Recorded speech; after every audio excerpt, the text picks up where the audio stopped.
Welcome viewing several once again. I think this is episode 56 or 57 of my little series I like to call Hands Up Who Loves a Train Set Me. So, it's been a long day today.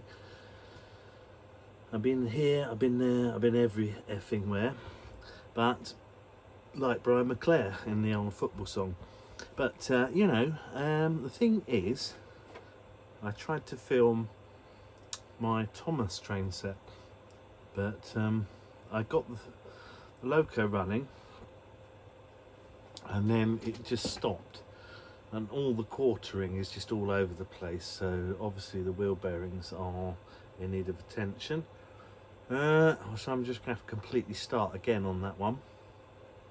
So I thought, right, what's the easiest one I can do? I'll do this one. So I'm going to do the Clockwork Tinplate stuff separately. I've got loads of it. But this one is more like a train set rather than a back and forth with Tinplate tracks. So we can review it like it's a train set. It is a train set. It's got a loop of track. It's an East German set that is quite charming in terms of the box art with this kind of buildings and all of this stuff, and you've got this whole Eric Ambler stroke Lady Vanishes type spying kind of things with the people in the train. But yeah, so we're gonna look at this one. A lot of the stuff I filmed doesn't seem to be working very well today, so hopefully this will be I'm re-filming this bit, so we'll see how it goes. Hopefully the bit I've done where I look inside the box is going to work. So anyway, this, you can see the box is fairly poor condition, but this was very cheap. There's quite a lot of these available. If they're in good condition, they tend to fetch a much higher price.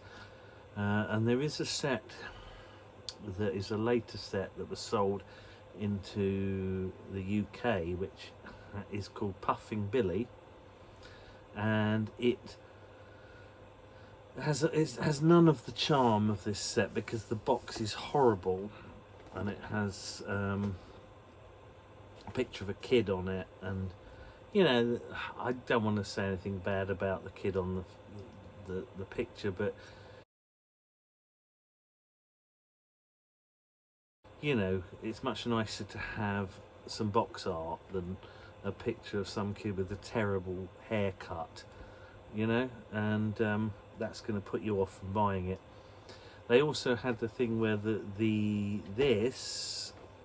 can take the chimney out and there's a whistle in it, but we aren't going to be doing, and I've checked this, and it doesn't make a feature of that on these sets, but it does on the Puffing Billy sets.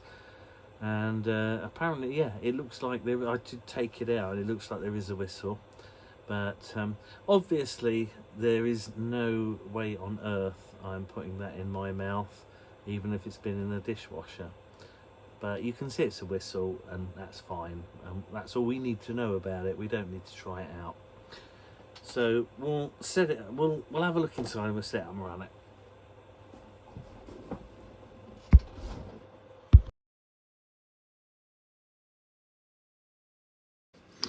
Well, we're inside the box, and it seems that I might have been a bit funker than I draught.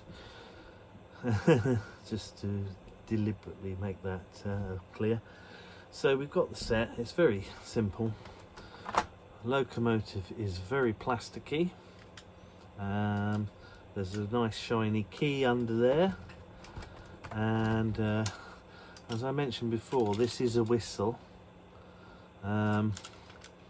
It's not made much of in this particular set, but when they marketed it in the UK, they did say, oh, it's a whistle you can use. So I wouldn't have known that at all if I hadn't have seen the Puffing Billy set. I think it's mentioned anywhere on here. So we've got this track. So this track is 22mm wide. It isn't, well, it's like S gauge, but this is not S gauge. It's kind of like O gauge, narrow gauge. I don't know what you would call it.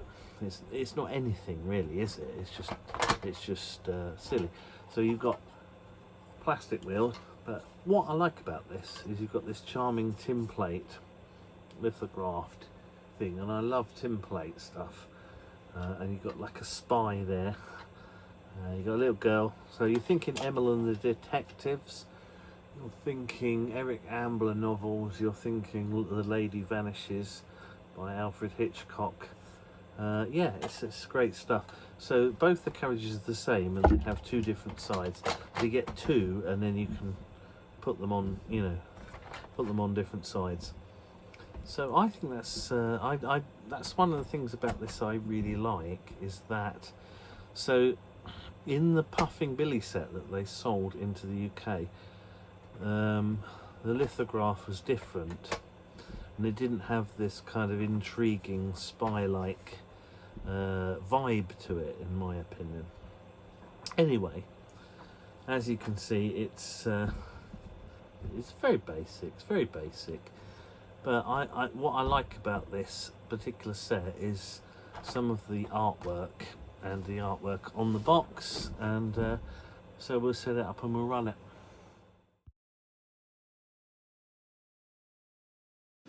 Right, so we're on the track with this one.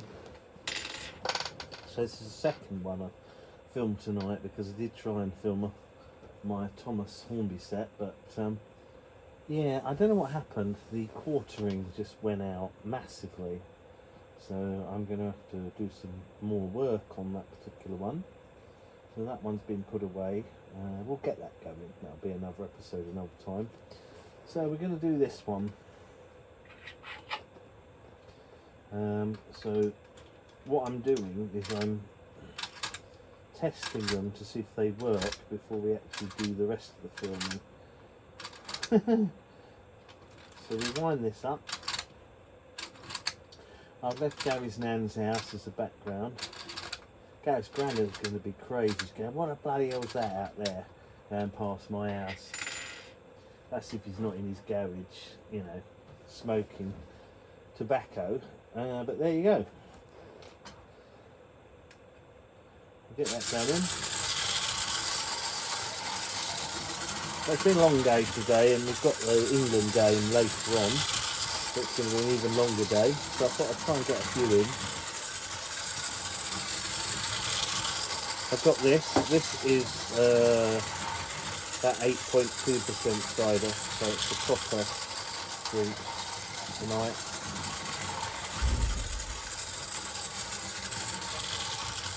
So that one's alright for a toy train. I like the Tinplate stuff. I like the bigger gauge. I think this is narrow gauge for the scale. I don't think there is any scale really, but you know, roughly in scale. So there we go. We'll bring it back round and we'll have another go.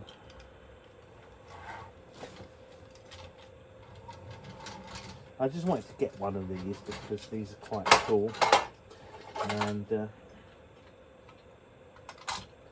right, well, let's just yeah.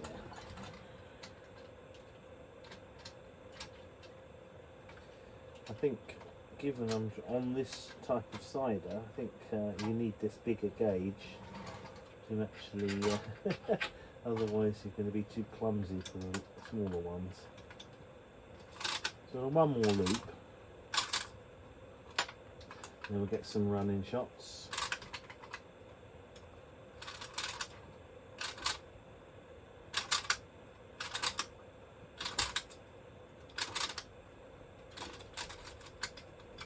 Right, get a bit of wheel spin at first, and it goes round. So these Clockwork things are fun, and they're nice at this sort of size. But as I said before, the thing with Clockwork stuff is the weight and the power and the torque, which is why the double O gauge Clockwork works really well. Because you can get a motor with decent power, but obviously on the bigger stuff, and they're pulling stuff around a small radius, it drains it much quicker. But it's not even that. I think I think when we run out of push, if I take them off, it will go round, you know, it'll go round loads more laps, or at least a couple more. And it's a beautiful set, but you know, this is heavy,